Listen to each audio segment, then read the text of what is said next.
ดีครับพี่น้องผมบ่าวนิคมคนโกตัวแทนจำหน่ายผลิตภัณฑ์เสริมอาหารยูริมิโกะสุขภาพดีเพราะมีคุณ15พี่น้องมาพบกับช่วงหนังกินนิทานกล่อมพร้อมให้หัวควันจนแขวแห้งกับนักแสดงอาชีพทีมงานอาวแท็กซี่ขอเชิญติดตามชมได้แล้วครับอยู่หน่อยเอ้ยอยู่วะยังพอโอ้อยู่ดิว่ามันเลยของในบ้านเขาแย่งเลยมาดิขัดอยู่มาดิเร็วมาหาใครเดี๋ยวมาดิไม่แล้วร่างลมเนี่ยหน่อยก็หน่อยพูดเถอะนี่อะไรอันนั้นต้องผมส่งงานนักเล่นอะไรมาเลยมันมีนักเล่นอยู่แถวเลย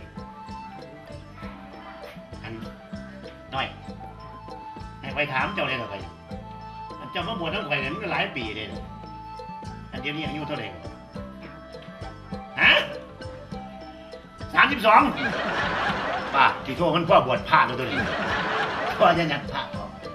ขันยัดผ้าจากเจ้ามันบ่คือผ้าอันขันเป็นผ้าข่อยกะทิบ่กล้าใส่เจ้านะถ้าเจ้าเป็นเนียนนี่รับใส่ข่อยยังดีนะอยู่ด้วยกัน2คนในห้องจังสีหน่อยมื้อนี้อากาศดีเขามาเรียนวัดกันจะไปร่องปัญญากัน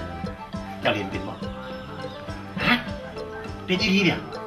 งานวันนะว่าเป็นคุยสิวะฮะไปพูดคุยป่ะเดินก่อนเด้อเจ้าเดินมาดิ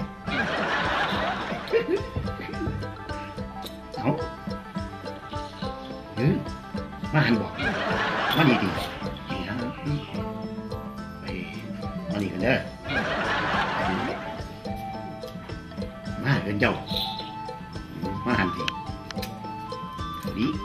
มันมีกินปากไม่ต้องพอตามมองใดเดี๋ยวนี้หน่อยใส่กินให้ข่อยเบิ่งดู1 3ตัวผิดโอ้ยแข่งเอาเป็นบ้าน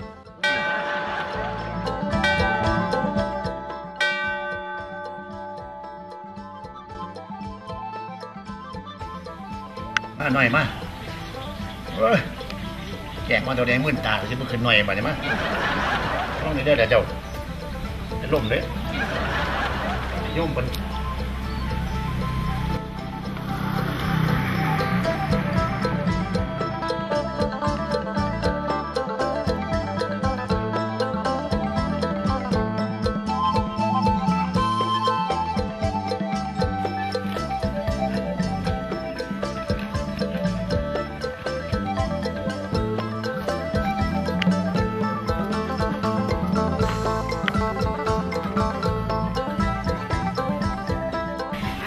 เปิดปาบาทแน่เจ้าค่ะหลวงพ่อว้ายเปิดจังได้เปิดแน่หน่อยก็กินตก2เข่าฮอตเท่านั้นละเว้ย